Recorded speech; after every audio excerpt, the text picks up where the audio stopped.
This is a load management dialogue presented by PLMA. Here you'll discover practitioner perspectives on flexible energy load management, demand response, distributed energy resources, and managed charging. In today's session, Brittany Blair of SEPA, the Smart Electric Power Alliance, is joined by representatives of Pepco Holdings, WeaveGrid, and Energy Hub to share their experiences and perspectives on electric vehicle managed charging. And now, let's turn today's presentation over to Brittany to get this conversation started. Thank you, Rich. Hi, everyone. My name is Brittany Blair. I'm a senior analyst with the Smart Electric Power Alliance, also known as SEPA. We're joined by our fellow panelists today. I'm going to be a moderator. It'll be Josh Catterett with Pepco Holdings, Gabe Hendel with Energy Hub, and Matthias Bell with WeaveGrid. I'll get us started on some context of managed charging. We'll have some presentation and discussion with our panel, and then we'll end with Q&A. So, Rich, next slide. And then the next one. So SEPA has been writing about managed charging for the last few years. SEPA is a nonprofit membership organization. We work with utilities, industry partners, regulators, stakeholders, really anyone in the energy sector to really write and disseminate information on best practices, learnings across different companies, really moving towards having this energy transition happen a lot quicker. We have a lot of goals in 2030, 2035. I think a lot of people are feeling the pressure of getting a lot of programs deployed. So we really aim to help disseminate these best practices and learnings so that we can all have these programs be more effective and deployed in a quicker manner.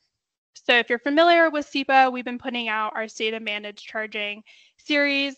The last few years, we had one in 21. We had the state of bidirectional charging last year.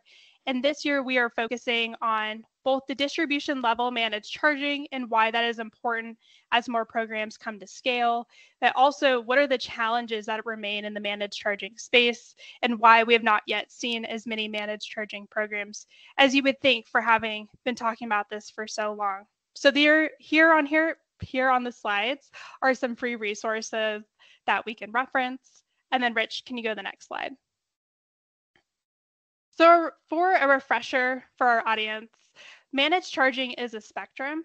We have the passive managed charging programs that include time of use, off-peak charging. Sometimes these include rebates, ongoing participation. These rely on the customer to manage their own charging schedules.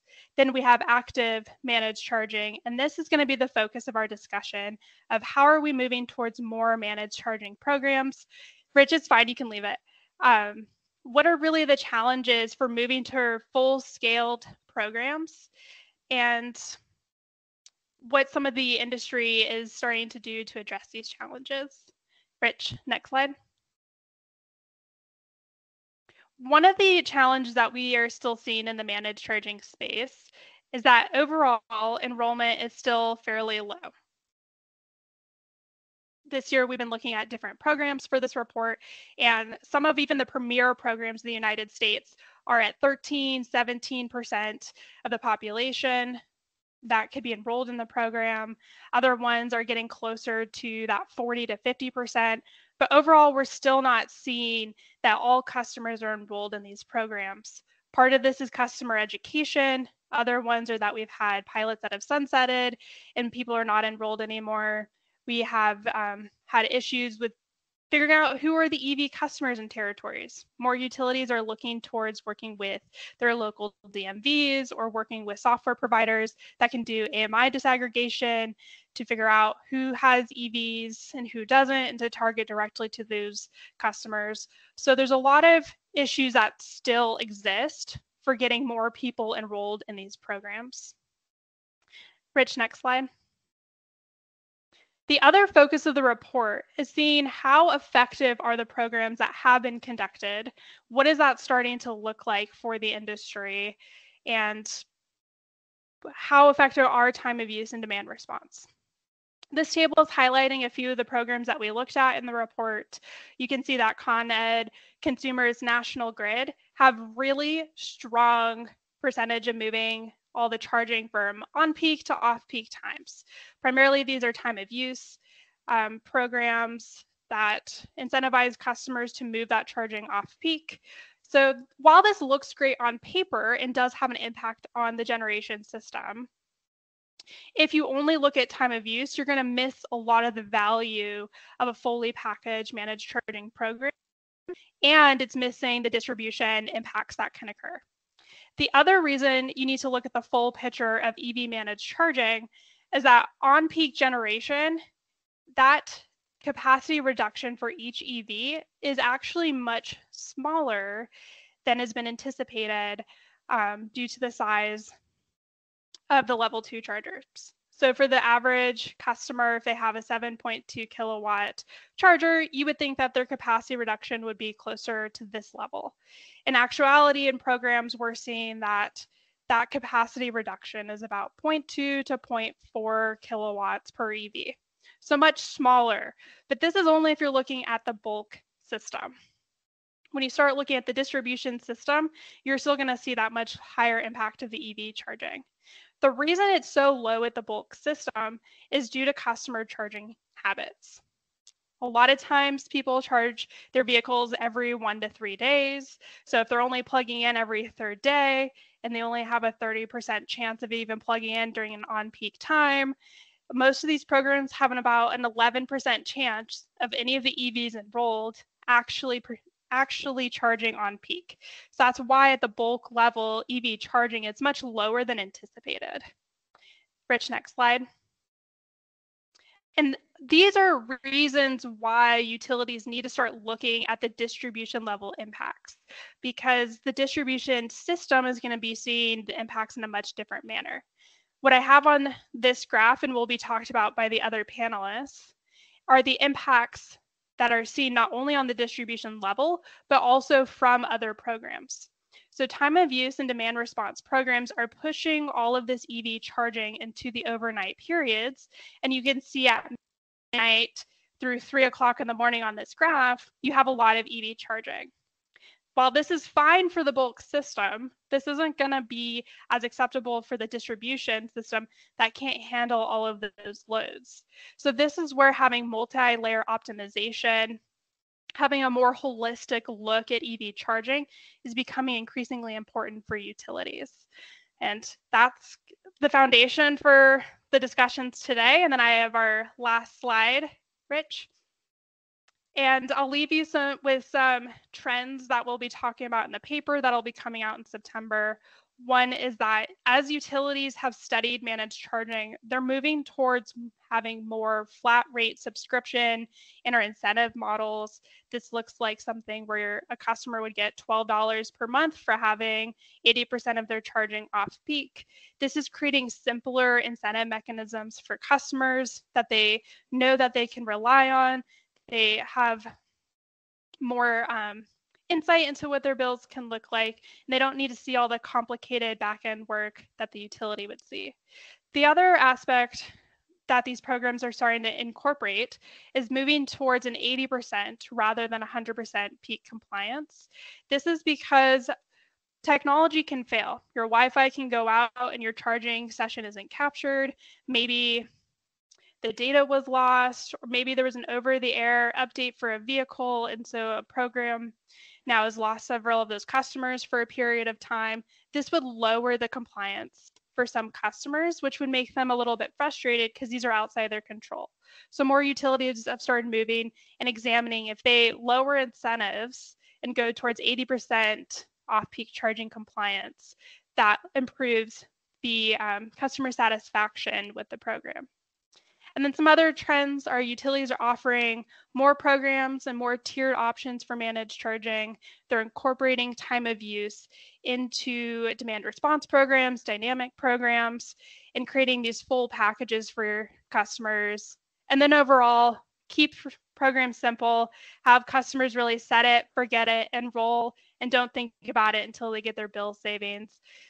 So these are the sneak peeks into the report, and then I'll turn it over to Gabe, and he'll dig more into what Energy Hub is seeing in this space. Great, thanks, Brittany. So I'm Gabe. I'm work here at Energy Hub. I'm our lead product manager for our EV solutions. If you go to our next slide, lot of utilities are familiar with Energy Hub because of our thermostat flexibility programs, which are have been around for a while, but we've also got a fair bit of scale now in the EV space. We've got 22 programs across 15 utilities and more to be announced this year. If you move on to the next slide, the kinds of programs we ran the gamut of different kinds of charging. So we have the passive managed charging and active managed charging primarily. I'll spend most of my time talking about subset of active managed charging, which we call daily load shaping. So I think that's where right now there's both the biggest confluence of value, more value than event-based DR or even passive programs, but it's a little bit more ready to for prime time than some of the V2G capabilities that we're investing in, but are still a pretty small scale. So if you go to the next slide, so daily load shaping supports a handful of different ways to tap into the value of EVs. So to kind of piggyback on what Brittany said, we're looking not just at event-based demand response there on the right, which would help with peak load reduction, but we're looking at optimizing for wholesale prices if you're part of an ISO or RTO, customer cost optimization. So building on what she said, baking in the kind of time of use optimization, whether someone signed up for time of use or not, just shifting charge outside of that window, and distribution load management. So protecting assets on the grid and trying to stagger charging under those assets, but also using this concept to try to reduce timer peaks or snapbacks. If you go to the next slide, you can see, oh, this got a little funky here, but I think this is still loading. Oh, there we go. Okay, so co-optimization strategies are where we see the most value in daily load shaping.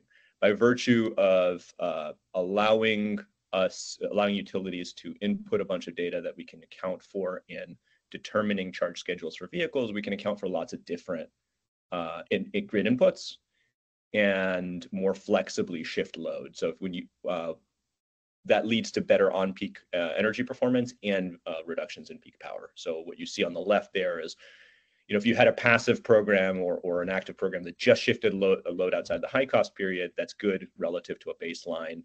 At shifting charging outside of that time, it causes that big spike, like a timer peak or, call it a timer peak or a snapback. What we see on the right is by co-optimizing and applying optimization for distribution capacity, not just energy costs, we're able to manage under a load limit and keep peak power under 25% on average, and sometimes even better than that. And we see pretty solid performance on both ends. So, for example, the 67% there is relative to on-peak performance for baseline. What this means in terms of the percentage of off-peak charging really varies utility by utility. We see rates from 85 to 95% of off-peak charging. That can vary depending on the peak duration. So we have, at the 85% level, there's a utility that we manage that has a 17-hour on-peak period. So it's a little harder to shift nearly as much charging outside of that 17-hour window. Whereas at the 95% performance level, we're usually talking about utilities at 5 or 6 hour on the peak windows that they're trying to shift out of. And the other thing we do see is some of the better performing programs do have existing performance-based incentives, whether they try to incentivize reductions in opt-outs or reductions in on-peak charging or other mechanisms. Obviously, these complicate some of the kind of explainability of the programs, but what we do see that customers do respond to them in terms of performance. Moving on to the next slide. I think this is going to take a little while to load as well. I think from our end, we're still in the throes of measuring exactly what this means in terms of the value of the different value streams. And I think Matthias is going to speak to these, so I'll let them talk to it. But on our end, we want to capture more data for a little longer before we publish some of those exact numbers. But we are starting to see some trends emerge in terms of best practices. So number one, when we're demonstrating the distribution value of EV managed charging programs, some of the value streams are going to be fairly easy to capture. Some of them will take a lot more coordination internally and a lot more thinking through how you're going to actually get there. So engaging operations and planning early is important. Thinking through, especially for distribution load management, saying which assets do we want to protect? Do we have a sense of which those are? How are asset upgrade decisions made, and what kinds of data do we need to collect to feel confident enough, and for how long to feel confident enough in making an asset upgrade, deferral up a decision, and then using that information to inform the pilots you run. Typically, co-optimizing for multiple goals and coming up with strategies for how those pilots are going to sequence, and then protecting assets at every level.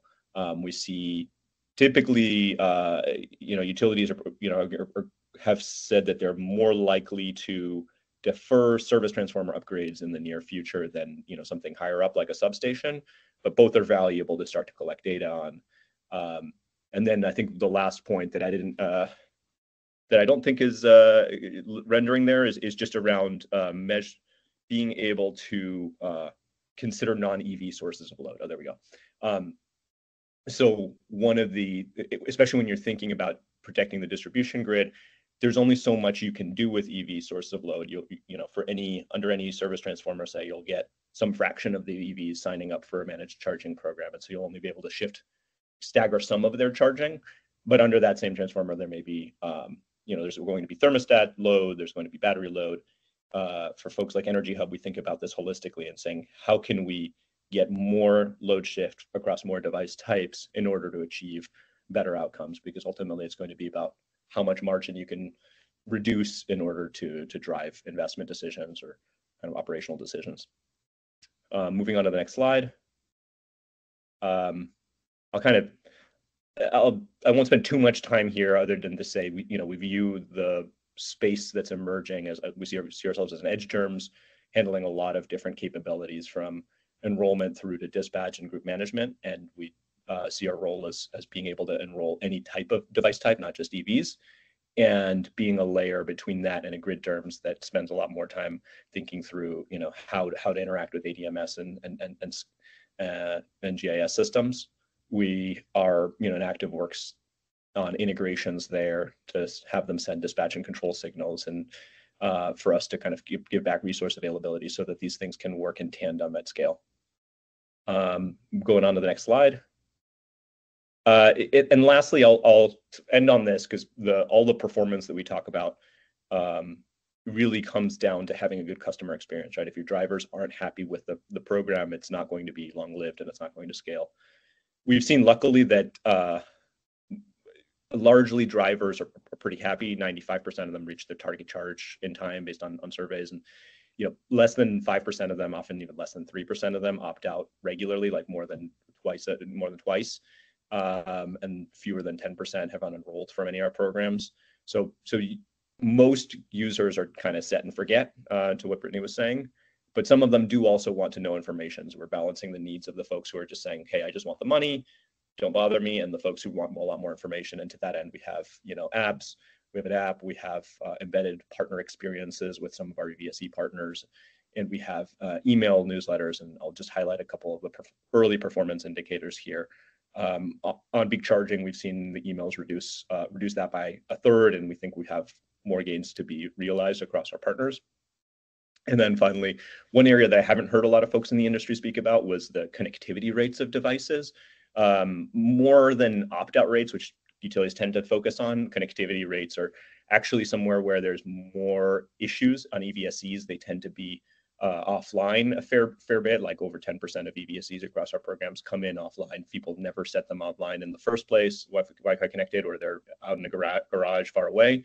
And on the vehicle side, on like Teslas and others, there may be an error states. So we've seen a lot of effort go into reconnecting those devices and making sure that they can participate in programs. That's all I have to say about that. I'll pass it along to Matthias to speak about WeedGrid. Great, thanks Gabe, thanks Brittany. Look, I'm really excited to be presenting at this PLMA webinar, and really excited about the release of this upcoming CEPAS data managed charging report. So I'm Matthias Bell. I lead market development at WeaveGrid. Prior to WeaveGrid, I led EV program strategy at Excel Energy. And before that, I was at several other companies that interface closely with PLMA and SEPA, including OPower and Rocky Mountain Institute.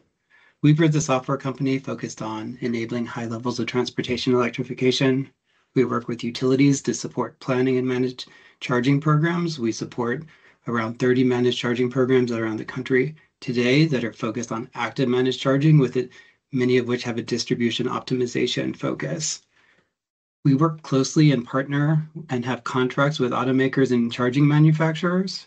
Much of that work is about bringing them in to utility programs, but WeaveGrid is also building software for automakers to support more managed charging. And then we support EV drivers, largely through the lens of EV drivers participating in utility managed charging programs. Going to the next slide. Kind of putting on my former think tank hat and working in the context of a SEPA state of managed charging paper. It's really exciting to be thinking about what's been going on over the past couple of years in the managed charging space, reflect on what we've all been learning throughout the country and where this is going. I want to call out a couple trends that are important for all of us, whether you're an evaluator, a utility, a vendor in this space, to be thinking about as we move forward. A big one here is around how do we take pilots to scale and make them permanent programs? How do we make them cost effective? From my own perspective, we can do a lot in terms of providing generation and transmission benefits, but where the real focus area, the real value, the real need for EVs is around how do we optimize for the distribution system, which is both exciting as well as challenging, because a lot of us on this call before a couple years ago were not engaging very much with distribution engineers and planners. It's a new area for many of us. Another area, a couple years ago, telematics was a brand new word in the utility load management space. We've learned a lot as an industry over the past couple of years around different types of telematics and what are the best ways to set that technology up for success in utility programs.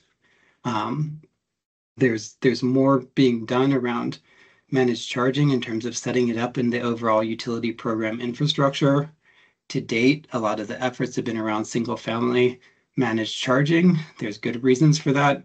That's where most of the charging's been occurring, but there's more work being done around applications like multifamily and fleets, as well as trying to connect the managed charging applications and platforms into the broader DERMS ecosystem, as Gabe was referencing. And then, as several folks have already said on this panel, all this work is really good, but we have to be doing it with customers in mind, because if we don't get the customers enrolled into these programs, you can have the best program designs, the best technologies, but it's not providing the benefits to the customers or the grid that we need to make charging affordable. Going to the next slides and look, giving the 30,000 foot overview here, be fantastic to follow up with anybody with questions on this work.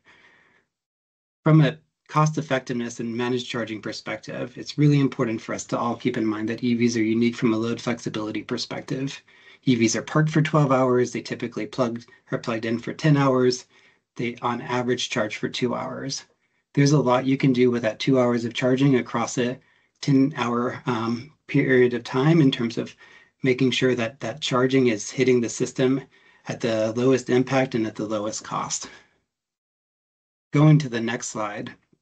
Some of my background's in revenue requirements, some of it's in cost-benefit analysis. The word multi-layered optimization makes me feel at home rather than uncomfortable, even though it's a wonky term, but want to make this stuff really as straightforward as possible to folks coming into this space and thinking about it for the first time. There's certain cost causers involving EVs and EV load, and it occurs across generation, transmission, and distribution. Something that's really important to highlight is that EVs have a disproportionate impact on the distribution system. And very different than a lot of other types of load management programs, even if we are able to completely eliminate the G&T impacts of EVs, there's still a large distribution impact. And so as we think about programs and cost effectiveness and how all this works moving forward, it's really important to be thinking about how to design pilots and programs with distribution optimization at the center of the program design. Going to the next slide, I think it's good to talk about all this conceptually, but it's useful to talk about how this has been working in the field. And Josh from Exelon PHI will be talking more about an active program on this. But there's work on the left here that you can see avoiding overall generation and transmission capacity by shifting charging off peak. There's more that can be done from a RTO ISO perspective in terms of balancing renewables to the lowest cost hours from 2 a.m. to 6 a.m. But you're still going to get calls from your distribution system planners, your distribution engineers saying, that's hitting my system really hard. So there's important work going to the next slide in terms of reducing the overall non-coincident peak load to minimize the impacts on substations, feeders, distribution transformers. Next slide. I'll pass through this section very quickly. The technology landscape continues to evolve. Every one of these technologies has improved and we have a better understanding of them. Networked EVSEs, there's more interoperability. There's also something real to consider that the costs for some options have come down significantly over the past couple of years, where there's some models that are available in programs that cost customers $400, $450. Telematics is often an umbrella term, and I think it is really worth calling out and folks spending time understanding the implications of different types of pathways between particularly pathway 1, more formal integrations with OEMs, as well as pathway 3. In the software world, we call it screen scraping, more informal integrations with OEMs. Going to the next slide. These have implications. When you're connecting to the OEM-facing application, when you're connecting to the CAN bus, you have a more reliable picture of the data, the communications and controls coming off the vehicle, and EVs really can truly be a grid resource. There's other benefits to this approach when working directly with OEMs, including program marketing and being able to waive subscription fees. There have been challenges in the telematics space over the past couple of years. A lot of them have involved pathway 3, some of these more informal, some of these more screen scraping approaches, where you can look at the evaluations in several OEMs. Several vendors, several utilities encountered technical integration challenges with this approach. And certain OEMs, certain customers were suspended or disqualified from the program due to this type of integration. It really is an important area for PLMA and the industry to better understand the pros and cons of these different approaches. Finally, I'll wrap up pretty quickly on a bit around where programs are going right now in terms of integrating into more segments, as well as talking to more utility IT, OT software systems. I appreciated Gabe's perspective on how utilities should be thinking about this space. Going to the next slide again, talking about managed charging and the different implications. On the top, this is a feeder over 2 days. You can see what charging looks like in a space where the charging is unmanaged. In the second, this is what it looks like under a TOU where the charging is being actively managed. And in the third, this is in a picture where the EV load is being managed to minimize distribution constraints and impact on certain assets. You can see those shapes are different. An important question I often get is, okay, this is really compelling, but what does this look like when you put it in the picture of the overall load that the utility is seeing? On the next slide, this is using Historian Pi and AMI data to better understand exactly that last chart around distribution optimization when you interface it with the utility's other loads. The top, you can see, still working to minimize the distribution impact, but it's still showing up in a local peak. By bringing in that Historian Pi, by bringing in that grid data, there can be further optimizations to further reduce the both system peaks and non-coincident peaks in order to, again, minimize the cost to serve and maximize the avoided cost benefits of managed charging in these utility EV programs. Last but not least, again, lots of recognition to this already on the last slide, but it goes without saying, being really proactive in terms of increasing the awareness for customers of these managed charging is really important. utilities play such an important role as advisors for customers where they're looking for this information from their utilities. That said, we do see really exciting opportunities around partnerships with charging and auto OEMs to enable more enrollments through partner marketing channels. We think this stuff should be simple, easy, in order to make sure that the EV charging is affordable for customers and minimizes the impacts on the grid. Thank you.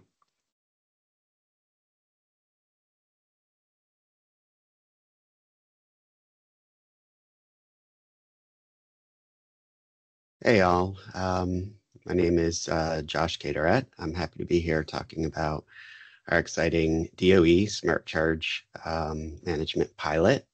I want to thank Wrench and PLMA for hosting and Brittany and SEPA for moderating. I am a senior business program manager at Pepco Holdings, which is part of the Exelon family, and I have over 15 years of utility industry experience and have been a leader in the green energy space for all that time. I currently manage our Smart Charge Management Pilot for PHI alongside BGE, Baltimore Gas and Electric, and also work on other innovative transportation electrification initiatives. Next slide.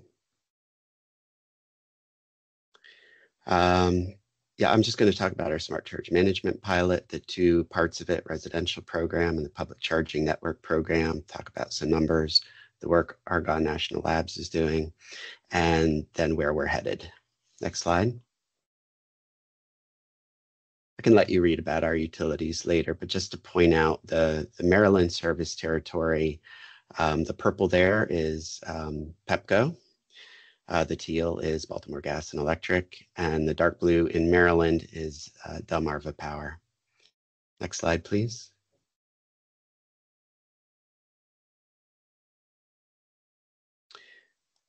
Thanks. So, our partnership here with WeaveGrid has made this pilot possible. Amazing partner to work with. And thanks, Matthias, for your presentation. Now, Smart Charge Management was really a no-brainer for us as a utility. And, here's why. We know that level 2 chargers added to the home add tons of demand to the home. And when clustered, can be a big problem.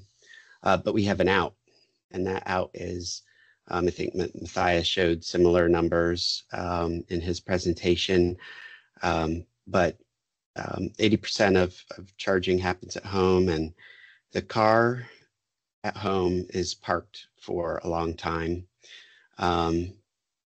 plugged in for a long time, but only needs 2 or 3 hours to charge. So that gives the utility about 10 hours of flexibility to shift charging. Nothing else exists like that. Even if we had the technology in the 50s when every home was getting air conditioning, we couldn't have done something like this. It was a no-brainer for us to move forward with this pilot. Next slide, please. Great. So our residential program, right? We work with WeaveGrid to throttle charging through Tesla telematics. This pilot consists of only Tesla drivers at this point.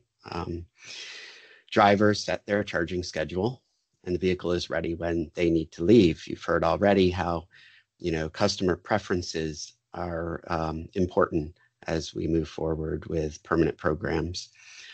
Charging optimization is then seamless and unnoticeable to the customer, but offers us the opportunity to measure grid impact, right? So in exchange, part of our pilot, we offer a $10 monthly incentive or bill credit to the customer. They would lose that credit in this current pilot if they opt out more than 4 times per month. We have seen organic growth and high interest in this pilot. For example, we see around 75% weekly email open rate to WeaveGrid's emails that go out to the customers. We've recruited many more customers than expected. I'll show that number on one of my next slides, but we've also done some initial surveys and they indicate overall satisfaction with the pilot and high likelihood to recommend the pilot to someone else. Customers seem to like the set it and forget it solution that Brittany spoke about at the beginning. Couple lessons learned here. Engage your customer and marketing groups early. Also do your market research. Make sure you're tracking customers who own EVs and know who you initially need to reach out to. But ultimately get a head start in this space and learn from the pain points that others have experienced. Next slide, please. Great. So a little bit about our public charging programs. We worked on a little bit of cost share. We have a public charging network in Maryland. By Q3 2024, BGE and PHI will have installed a total of 850 public chargers located at parks, libraries, and schools. So who uses these chargers? Well, any EV drivers traveling through Central Maryland, right? So what we wanted to do was hold demand response events as part of this DOE pilot on those public chargers. So the idea is to reduce kW capacity on the chargers during a demand response event, and in exchange, the cost per kWh would be less. This is the carrot solution instead of the stick. The customer can either stay opted in, or if they have the Shell Recharge Solutions app, they can opt out and get full capacity at the standard price. So one of the very important lessons learned on this piece of the pilot is from the beginning, know what metrics and reporting needs you have. For example, we had to figure out how to manage customers, EV drivers who started driving or started charging before the start of a DR event, or we're still charging at the end of the demand response event. So all things to consider, and we're getting some good initial results, which I'll show here on the next slide. Can you go to the next slide, please? Thanks, Rich. So enrollments, 4,781 users, and there are more vehicles because customers own more than one Tesla, in some cases 3 Teslas. So for PHI, there's a potential estimated annual savings we've seen from the PJM price optimization of up to $104 per vehicle. We've observed a 22% plus increase in off-peak charging compared to time of use baseline. For PHI, we've observed a 24% peak load reduction in our best transformer group in the DISCO load optimization that WeaveGrid does. And then similarly, our best circuit group, we've observed a 35% peak load reduction. Overall, for PHI and BGE, we've seen over 90% participation numbers, meaning the customers are sticking to their schedule.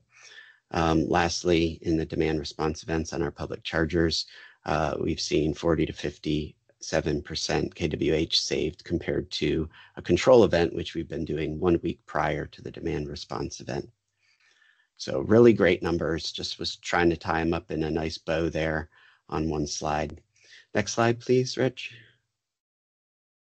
Thanks. As part of this pilot, we're working with Argonne National Lab, and they're working on a grid impact analysis. And in that analysis, we're looking into 4 scenarios. The first is no smart charge management.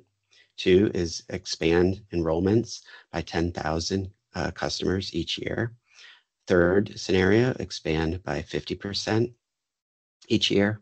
And 4th, enroll 50% of all EV drivers in our territories. And then that analysis will be forecast out to 2035. Argonne National Lab will also be doing an economic impact analysis, which will produce a report on the infrastructure costs associated with EV load. We expect those analyses to be complete sometime probably late Q3. Over on the right here, you can see what the enrollment growth would look like under the 4 scenarios. and then what the magnitude of the reduction of the peak loads would be under the 4 scenarios. So, we're getting some initial data already, and it's very exciting. Rich, next slide. Before I say my thank you, I just want to mention where we're going in the future. So BGE and PHI are taking slightly different approaches, but we do share one main concern, is that we've worked really hard with WeaveGrid to enroll customers in this pilot, and whatever happens, we don't want to lose those customers already enrolled in the pilot. So that is our primary concern. BGE filed for their permanent program on June 4th. It's under case number 9478 in Maryland, and PHI is working on our filing currently to be filed in the next few months, hopefully.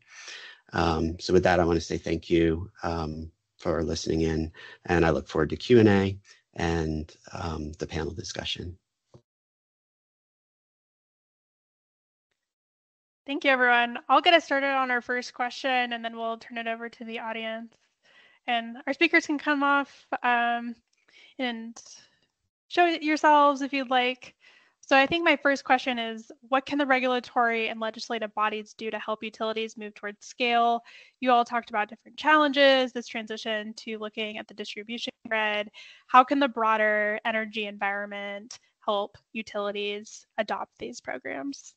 Well, we could start with Matthias or Josh. Josh, you were just talking to it. You want to provide a little bit more perspective on that, and I can follow up? Sure, absolutely. I would say first, be the greener grass on the other side of the fence. Be the first out of the gate. Benchmark and evaluate preliminary data to make quick decisions.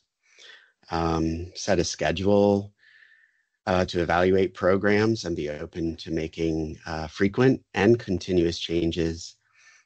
Specific to managed charging, focus on the long term and how the positive grid impacts will affect customers' bills in the future, or how no action will negatively affect customers' bills in the future. Also, embrace innovation. I think that's an important piece here. And focus on the equitable aspects of program design, and keep a focus on those customer preferences too. Lastly, don't wait until you need it to build it.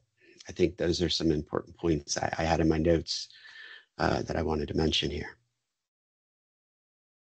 I appreciate you bringing up legislators and regulators. From my perspective around the country, there's very few states with legislation that stops any of this. Some states have legislation that encourages it, particularly ones with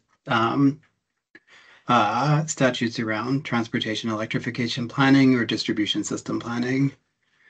For regulators, I think there's two aspects that I saw a couple of folks from commission staff on the line. I think one being really upfront, as you saw from Josh's and Gabe in my presentations, there's a lot of data. At times we've heard from different commissions that we want to see data. Being really upfront on what the expectations are in terms of reporting is very helpful, so that through the program we can make sure we have that and we can provide it. I think another aspect of this that's important, just like DSM and other grid transformation programs, is utilities do need incentives to do this. So I appreciate the work that some states like New York are taking on around earning adjustment mechanisms and PIMs. Capitalizing things like the software can be another way to enable and incentivize utilities to make these types of investments in these types of programs. Gabe, feel free to also respond to that question, but we have a question from the chat on distribution benefits, whether or not you need to know the circuit or local transformer that the participants are on, and then how you work with utilities to receive and update that information. That's for me. Sure. Yeah, we do need ways to know that. If you want to see some of the benefits, there are ways, there's some of the managed charging value that doesn't depend on that, but having that is helpful. We also have seen some utilities that are in early stages where when enrollments aren't super high sometimes, or they don't have access to that data, want to organize around it, they'll kind of simulate a a distribution group, and say, okay, how much load reduction can we get, and say, this doesn't map to a specific transformer, but we'll do that as a second stage. Other times it'll be specifically, the different transformers, the substations, and then, in the future we see direct integrations with that data, so that you're not having to kind of do a files-based integration to send it to us. So there's kind of a crawl, walk, run approach to it. Mm-hmm. Yeah, I'll add, and I saw that question come through, and we had a couple of those slides towards the end.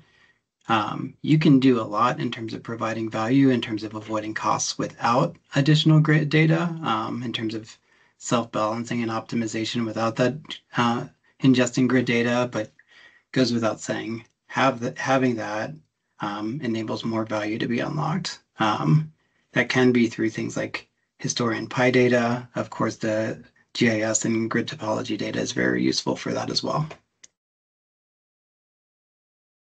Yeah, I agree with all that too, Brittany. Advancements in AMI and GIS can make all that possible. And by sharing that information, and in addition with participant information, can lead to that targeted distribution asset load management. Thanks. We have some other questions, I think particularly related to the program at Pepco. Do you plan to expand to non-Tesla owners? And then maybe broadly, we could just talk about how programs can incorporate more customers and variety of technology types. So we can start with you, Josh. Yeah, no, that's a great question. I'm trying to fit a whole lot into a short period in my presentation, and that is absolutely something I should have said is, permanent program, Tesla had pretty advanced telematics, so it's kind of the low-hanging fruit. WeaveGrid has been doing an incredible job planning for the future to incorporate smart chargers and other OEMs, and we absolutely are looking forward to a permanent program that is inclusive of smart chargers and other OEMs as that data, as WeaveGrid continues to work with those companies and the manufacturers and OEMs to get that data, to make that link. Excuse me. Maybe we could go to the broader conversation on data. There's some questions in the chat related to how rigorous are these programs for 80% off-peak charging, or like what interval of data are you calculating? Maybe Matthias or Gabe, you can talk to your programs on what type of data are you collecting from customers, the interval level, and how often do you see like these being very strict programs? Is there a little bit of leeway room? Matthias. Yeah, I mean, a lot of it's to the spec from the OEM, whether it's a charger or an automaker. But I do appreciate the call out to data, because the different types of integrations for telematics yields different types of data. For instance, what's typically done in more informal integrations is using the customer app to ping the vehicle, maybe on a 15-minute basis, maybe on an hourly basis, not getting kilowatt hours, but getting a status on, is the vehicle plugged in? Is it charging? What's the state of charge? And then creating a kilowatt hour story around that. When working more directly with OEMs, it creates new opportunities. Say that a WeaveGrid or Energy Hub is pinged when the vehicle plugs in, rather than the vendor's platform pinging the vehicle, and then captures that picture over time of what the state of charge and what the kilowatt hours look like over time with the vehicle, without the constant pinging of the batteries. But look, it goes without saying, geofencing for residential charging around the home, so some need for GIS, plug-in charging, state of charge, all very important pieces of filling in the picture over time. Goes without saying with EVSE's KW, so power draw, KWH, very important for this too. Yeah, I'll add to that. I think that's a pretty good summary. I'll just add to that it's kind of a moving target for a lot of what we call the partners, the OEMs.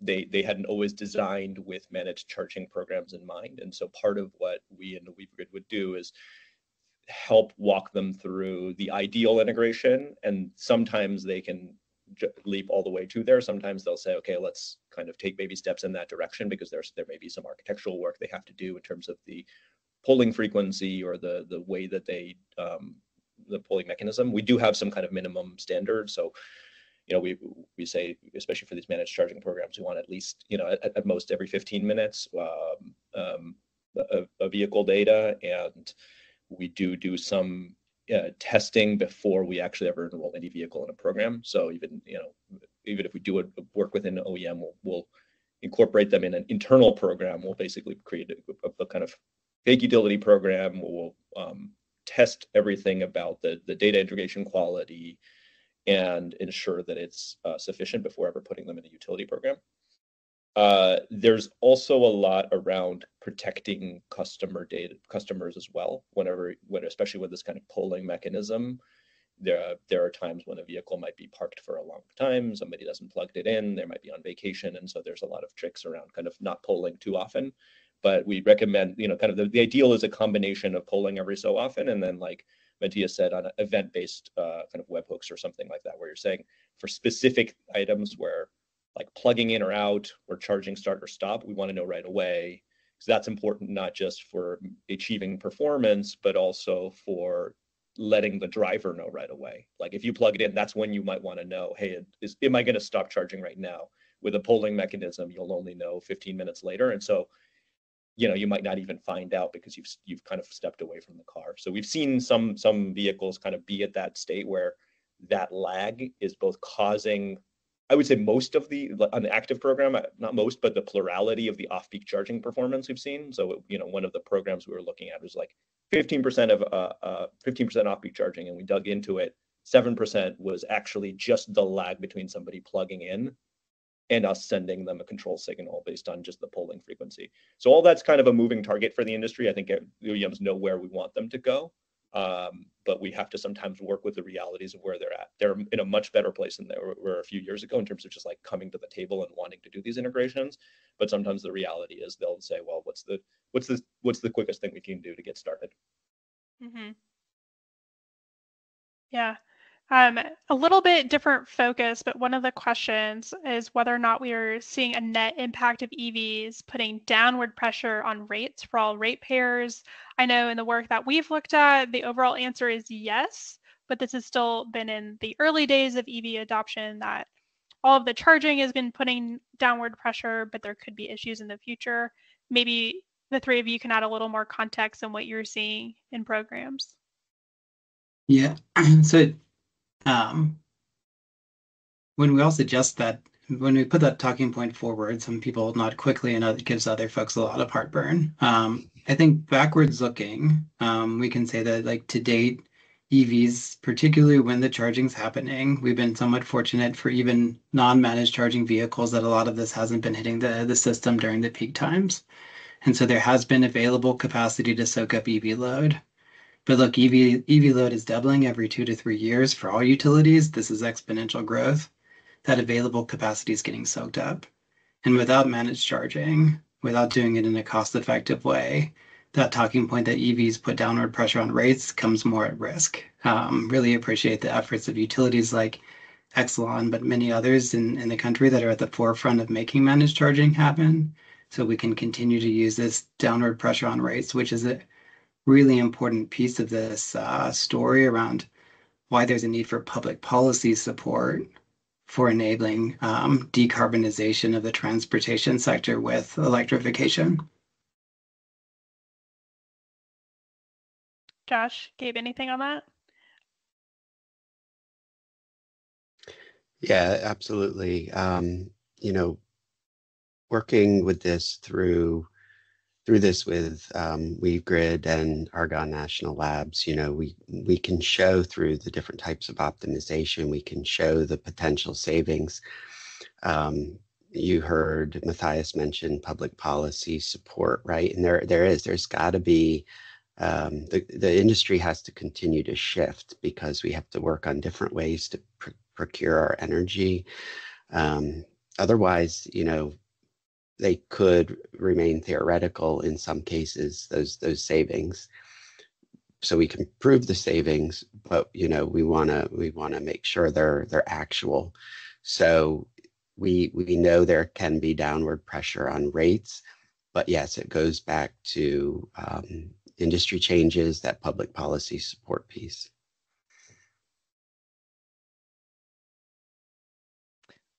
Thank you, everyone. We're getting our 5-minute warning, so I'll turn it back over to Rich. But thank you so much for sharing all your learnings and the challenges you've seen. It's been a pleasure working with you all, and excited to have our reports coming out this year and showing a lot of that good data that's been mentioned. So thank you, Brittany. I want to thank all of you, Brittany, Josh, Matthias, and Gabe for giving us a very interesting and engaging conversation today, and thank the audience for all the questions and engagement we got from that end as well. For those of you who maybe came in the middle or want to share this with someone else, or just want to re-listen to this at some point in time, we'll make this available out on YouTube on our YouTube channel from PLMA, as well as wherever you get your podcasts. You can find PLMA Load Management Dialogues, and this will be up there as well. Give us till Monday, but good chance it'll be there by Friday. Thank you. In addition to that, this is all part of what's going on in a burgeoning place around managed charging electric vehicles. PLMA is holding their second summer symposium around this topic. This just in less than 2 weeks now in Chicago, out by O'Hare Airport, August 13th through 14th. Still not too late in order to register for that. We expect about 200 people to be in attendance. We're already north of 160, and have a very engaging agenda, easy for me to say, and along those lines, I look forward. Also, you will see people like Brittany and Matthias and others involved with that event as well. So, just one last thing. You've been listening to a load management dialogue presented by PLMA. To learn about upcoming dialogues and for an archive of past recordings, visit peakload.org or your favorite podcast platform. This concludes this edition. Thank you all. Everybody was really, really good today. Thank you all.